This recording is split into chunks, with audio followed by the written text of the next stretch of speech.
something they could have used in the Super Bowl.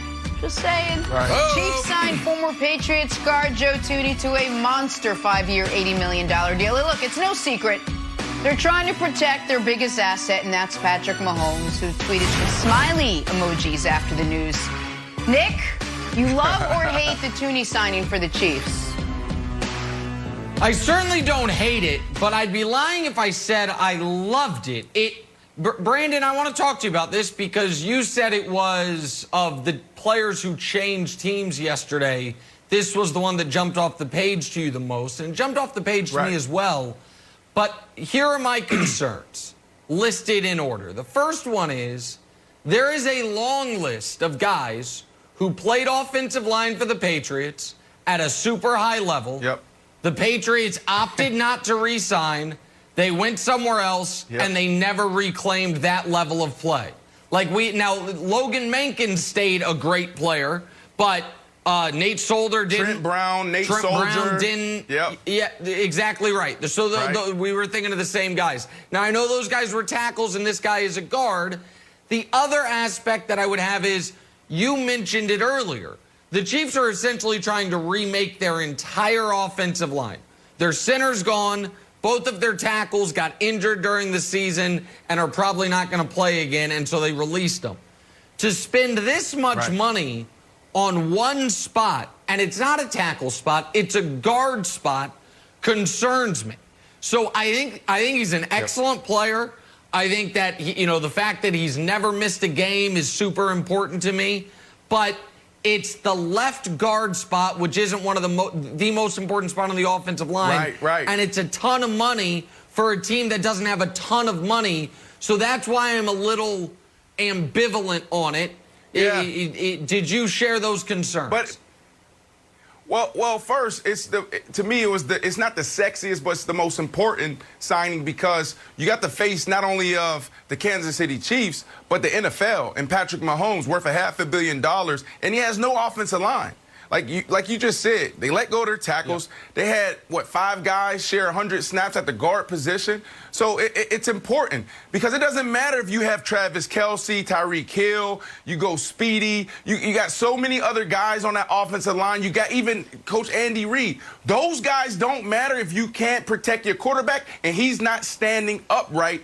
2 seconds within, the snap of the ball. Like, that guy has to have a clear pocket. And we saw that in the Super Bowl. They were exposed. So they have to make a move. Now, this is just the start of it. This is a deep draft when it comes to offensive linemen, so they can clean up there. But it comes down to scheme, to your point, Nick. Like, I know when we were with Josh McDaniels, his point of emphasis was actually the center and the guards was the most important pieces on the offensive line because he could scheme up, chipping the edge and making sure guys are in position and doing different things, bringing the tight end in, which you see Gronk do this year, game after game after game. So you can scheme up the tackle positions. A lot of people say, yes, the left tackle most important. Right tackle because you got a right-hand quarterback and you got to protect his vision. So it depends on how they're planning on scheming this offensive line up because they have to. They're not going to have just a foundation up there where he's going to have all types of time to throw. He's going to have to make plays on his feet, continue to do that. He's done that for a long time, Wilds. But at the end of the day, Andy Reid now has to be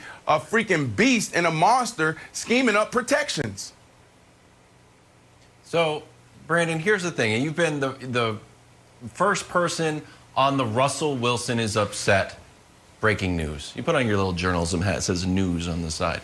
But, Nick, do you know how many other franchises, fans, or analysts would be overjoyed if they saw their franchise quarterback tweet out 3 happy face emojis?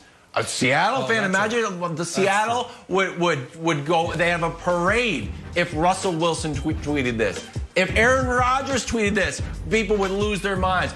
God, who knows what would happen if Deshaun Watson tweeted this and it involved the Texans and not the Dolphins.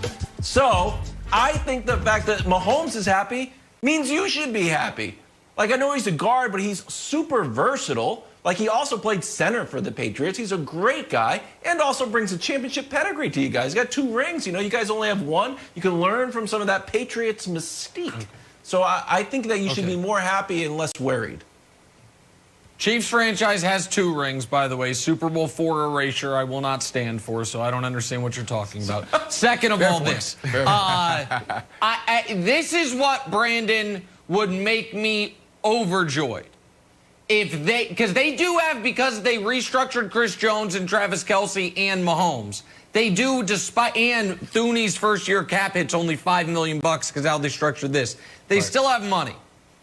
If they get a left tackle to go along with him, and I've got one in mind. If the plan is we're going to use our first-round pick on a right tackle, we've got the Dr. Duvernay-Tardif coming back from the COVID opt-out because remember, he opted out to go help people who are dealing with COVID at right guard. We'll see about center. Left guard, Thuney. And then what if I told you there was a man with the nickname Silverback, who the only thing he's missing from his Hall of Fame resume is a Super Bowl ring, who tried to go get it in San Francisco and it didn't work out, and who's still sitting there unsigned in Trent Williams? What about Trent Williams and Joe Thuney? All of a sudden, you have 2 all-pros on the left side of your offensive line. You'll never have to slide protection. You'll never have to double team there. And then you can figure out the right side. Like, that is, to me, there's another piece that needs to happen for me to share those Mahomes emojis that Wilds pointed out, Brandon. I love it. I mean, it's a big name, and why wouldn't you want to go play with Patrick Mahomes? We're talking about a guy can go down as the greatest quarterback ever, and Andy Reid. Like, you know your path to the Super Bowl is clear.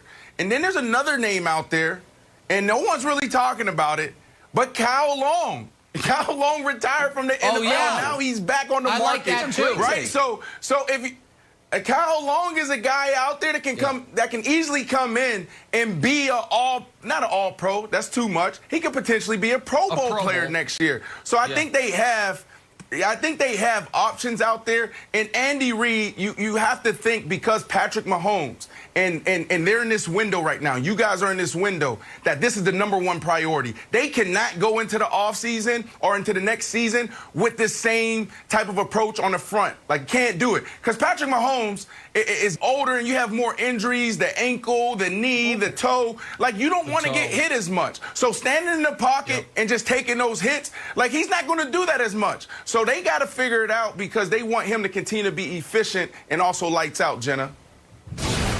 All right, we talked about Patrick Mahomes. Let's talk about another superstar quarterback. Do the Seattle Seahawks need to start making moves to keep Russ happy? We'll have that for you next. First things first. I think Kyle's going to play for the Raiders.